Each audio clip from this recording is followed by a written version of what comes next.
اگر لبوں پہ حضور کا تذکرہ اور آقا علیہ الصلوۃ والسلام کا نام آ جائے، حضور علیہ الصلوۃ والسلام کے ساتھ محبت کا تعلق اور پیار یہ ایمان ہے۔ جس شخص کے سینے میں حضور کی محبت نہیں، یقیناً اس کے لیے دنیا کا کوئی عمل صحابہ نے حضور سے پہلے نہیں دیکھا۔ اس اعرابی کا واقعہ آپ نے سنا ہوگا، دیہاتی کا، جس کا نام حضرت ظاہر تھا، جو دیہاتوں میں رہتا اور وہاں سے گھاس لا کے مدینے میں بیچا کرتا تھا، اور آقا کریم صلی اللہ علیہ وسلم کے ساتھ ان کی محبت کا عالم کہ جب کوئی چیز لاتا تو سب سے پہلے حضور کی بارگاہ میں پیش کر دیتا۔ ایک دن بازار میں کھڑا کچھ بیچ رہا ہے، آقا کریم صلی اللہ علیہ وسلم پیچھے سے تشریف لائے اور حضور نے اس کی آنکھوں کے اوپر ہاتھ رکھ دی۔ لیکن حضور کا غلاموں کے ساتھ کیسا پیار کا تعلق تھا کہ حضور سرور کائنات ایک عام دیہاتی کی آنکھوں پہ ہاتھ رکھ کے فرماتے ہیں بھلا بوجھنا میں کون ہوں؟ صحابہ تو ہوتے ان کو تو خوشبو رسول ہی بتا دیتی تھی، خوشبو ہی بتا دیتی تھی کہ آقا علیہ الصلوۃ والسلام تشریف لے آئے۔ جب انہیں علم ہو گیا کہ حضور میرے پیچھے کھڑے ہیں تو انہوں نے اپنی پشت کو پیچھے کر کے حضور کے سینے سے اپنے جسم کو ملنا شروع کر دیا۔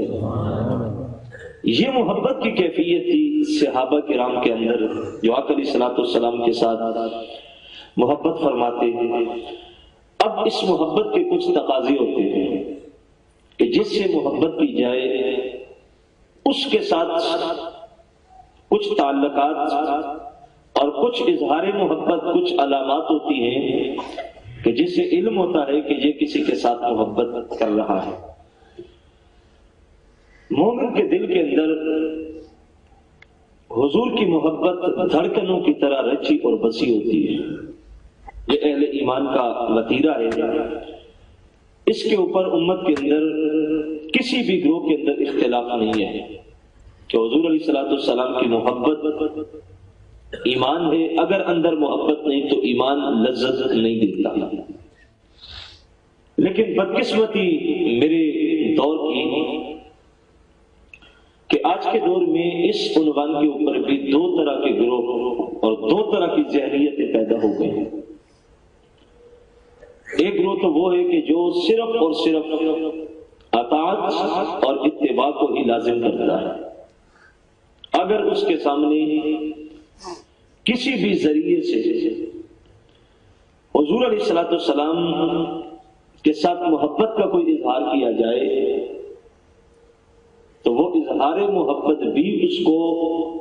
شرک نظر آتا ہے، اور وہ کہتا ہے نہیں صرف اطاعت کرے، اتباع کرے، بس دین پہ چلے، یہی سب کچھ ہے۔ اور دوسرا گروہ وہ ہے کہ جو کہتا ہے صرف محبت کرے، بس نعرہ لگا لے، جلوسوں میں شامل ہو جائیں، دو بول نعتوں کے پڑھ لیں، رات کو جاگ لے، بات ختم ہو گئی، عمل کرنے کی ضرورت ہی کیا پڑی؟ ان کی زندگی میں دور تک کہیں اسوہ رسول کی چمک نظر نہیں آتی، سر سے لے کر پاؤں تک محبت کا کوئی بھی لباس نظر نہیں آتا ہے۔ یہ بدقسمتی ہے کہ ایک گروہ ایک طرف چلا گیا اور دوسرا گروہ دوسری طرف چلا گیا، اور وہ صرف رسمی نعروں کے پیچھے، رسمی موسمی محفلوں کے پیچھے، نمائشوں کے پیچھے لگ گئے، اور وہ سمجھ رہے ہیں کہ شاید ساری محبت یہی ہے، بس کہ سال کے بعد محلے سے پنڈا کٹا کر لے، ایک محفل نعت کروا لیں اور پورا سال نماز پڑھنے کی ضرورت نہیں ہے، محفل نعت جو کروا لی تو بات ختم ہو گئی۔ ایک طرف یہ فکر دی جاتی ہے، جبکہ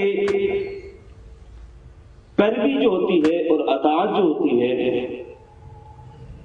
یہ محبت کا اظہار ہوتا ہے، مظہر ہے کہ جو اتباع کرتا ہے، جو سنت اور شریعت کی پابندی کرتا ہے، اس کا عمل بتاتا ہے کہ یہ کسی کے ساتھ محبت کر رہا ہے۔ اب اس کے اندر چونکہ بہت سارا ہاتھ بے عمل وائزوں کا ہے جو صرف بابا کروانے کے عادی ہوتے ہیں، نعرے لگوانے کے لیے، کبھی ہاتھ کھڑا کرو، کبھی اونچی سبحان اللہ کہو، اور وہ سمجھتے ہیں کہ شاید یہی کچھ کروا کے چلے جائیں تو اس سے مقصد حاصل ہو جائے گا۔ کچھ پھر رسمی قسم کے پروفیشنل قسم کے جو ناچانوں کا طبقہ ماضی وجود میں آ گیا، اور ان کی محبت صرف اتنی ہوتی ہے کہ بغیر پیسے کے جتنے مانگیں گے اس سے نیچے نعت نہیں پڑھیں گے۔ جب اسٹیج پہ آئیں گے تو پھر وہ کہیں گے کہ جس کو اللہ کے رسول سے محبت ہے ذوق سے درود شریف پڑھے ذرا،